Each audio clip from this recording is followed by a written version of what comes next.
Graça e paz do Senhor Jesus. Estamos aqui mais um dia de estudo da Palavra de Deus, onde nós queremos tentar desvendar os mistérios dessa palavra que é tão linda, clara, cristalina, como um cristal. E às vezes tão difícil, né? De ser compreendida, os propósitos de Deus na nossa vida. E aqui o profeta continua falando. Aliás, o Senhor continua falando ao profeta para que dessa vez ele fosse comprar um vaso de barro. E que ele levasse junto com ele alguns líderes do povo e alguns sacerdotes. Muitas vezes Deus nos manda fazer coisas sozinhos. Como no capítulo anterior, ele disse para que Jeremias fosse até a casa do oleiro e observasse o trabalho dele. E lá ele falaria com Jeremias. Às vezes Deus nos manda em lugares específicos, que nós não sabemos por que o Senhor nos colocou naquele lugar, mas Ele quer falar conosco naquele lugar. Eu estou para fazer uma viagem para Israel. Mês que vem eu vou assim, em nome de Jesus. Eu creio que Deus tem propósitos. Deus quer falar comigo. Deus não me mandou para aquele lugar à toa. Era um desejo do meu coração. O Senhor permitiu que eu fosse. E eu creio que lá Ele vai falar muitas coisas ao meu coração. Muitos mistérios. Eu vou com muita expectativa para esse lugar tão sagrado, né? E ele diz assim: vai comprar um vaso de barro do oleiro, leve líderes do povo com você. Dessa vez você não vai sozinho. Da outra vez você foi, mas agora você vai levar pessoas junto. Você vai levar testemunhas do que eu vou contar para você, do que eu vou dizer para você, para que não haja dúvidas de que sou eu que estou falando. Eu creio que eu sempre falo que a nossa vida é feita de escolhas, né? Nós podemos escolher entre o céu e o inferno. Podemos escolher crer ou não crer nessa palavra. São as nossas escolhas que vão definir o nosso futuro, a nossa eternidade. Eu espero que cada um de nós possamos aprender a fazer a escolha certa, a de ouvir, a de dar voz ao Senhor e obedecê-lo de todo o nosso coração. E ele diz: vai em direção ao vale de Ben-Hinom, perto da entrada da Porta dos Cacos. A Porta dos Cacos é onde eles derramavam tudo que sobrava daquelas porcelanas que eles faziam, os cacos eles jogavam naquela porta do vale ali. Proclame ali as palavras que eu vou te dizer. São pedaços de vasos quebrados, né, que são jogados ali. São cacos que são desprezados, jogados, já não servem para mais nada. Diga assim: ouça a palavra do Senhor, reis de Judá e habitantes de Jerusalém. Assim diz o Senhor dos exércitos, o Deus de Israel: trarei desgraça sobre este lugar. Tanta desgraça que fará retinir o ouvido daqueles que ouvirem isso. Por quê? Porque me abandonaram, porque profanaram este lugar. Ofereceram sacrifícios a deuses estranhos, que nem eles e nem seus antepassados e nem os reis de Judá conheceram, e encheram este lugar com sangue de inocentes. Construíram nos montes os altares dedicados a Baal, para queimarem seus filhos. Toda vez que eu estou filmando, eu espirro, e eu não sei fazer o corte para não aparecer, então vocês vão ter que saúde para mim. Porque eles me abandonaram, profanaram este lugar, ofereceram sacrifícios a deuses estranhos, que nem ele, nem seus antepassados, nem os reis de Judá conheceram, encheram este lugar com o sangue de inocentes. Construíram montes e altares dedicados a Baal para queimarem seus filhos como holocausto. Eu não consigo imaginar uma coisa dessa.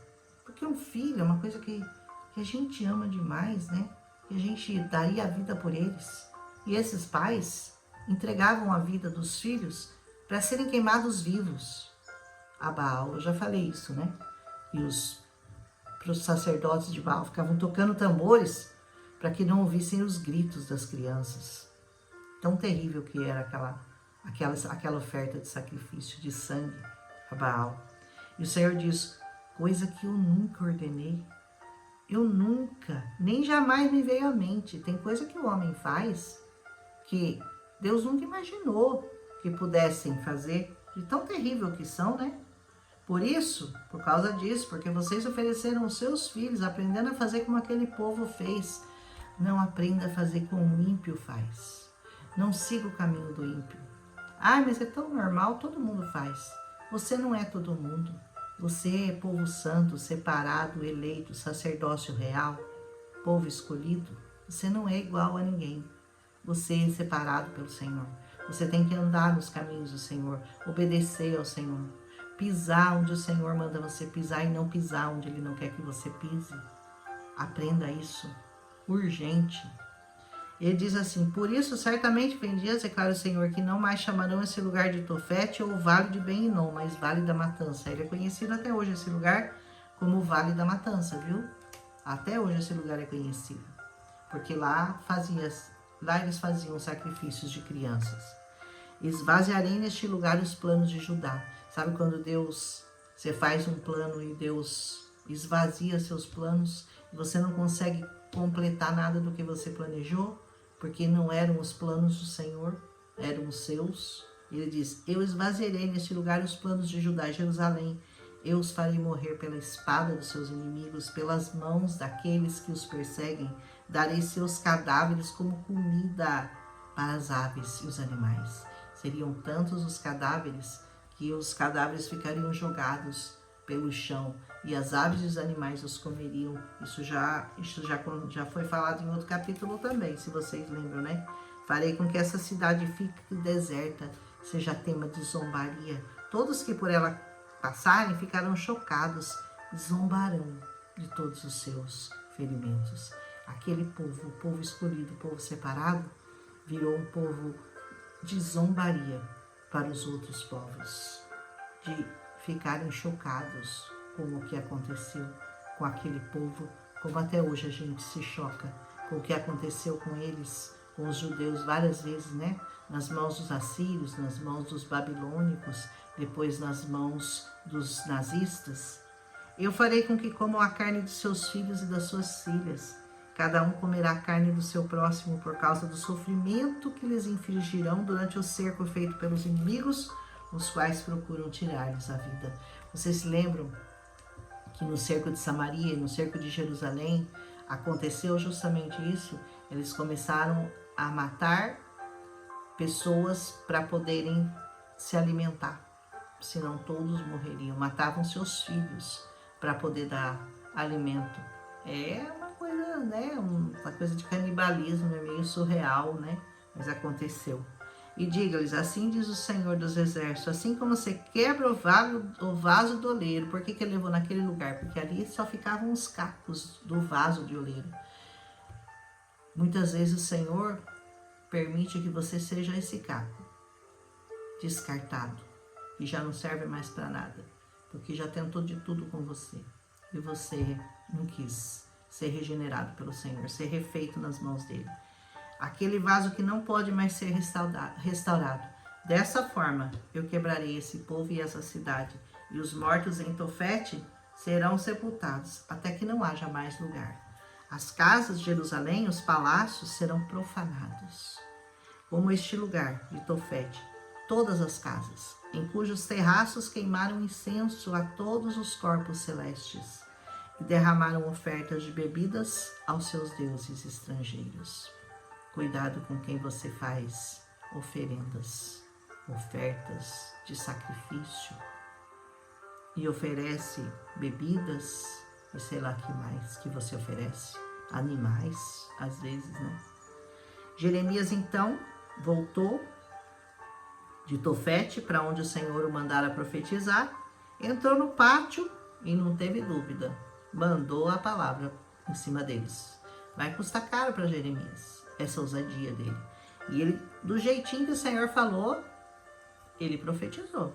Assim diz o Senhor, o Deus de Israel. ouçam.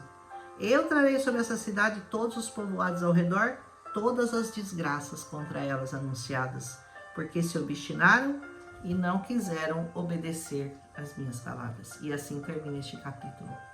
Dessa maneira, com essa sentença de morte dada pelo Senhor. Que você possa, antes de receber essa sentença, se voltar para os caminhos do Senhor. Deixar de ser obstinado, deixar de ser desobediente, deixar de ser questionador, apenas obedecer à voz do Senhor. Amém?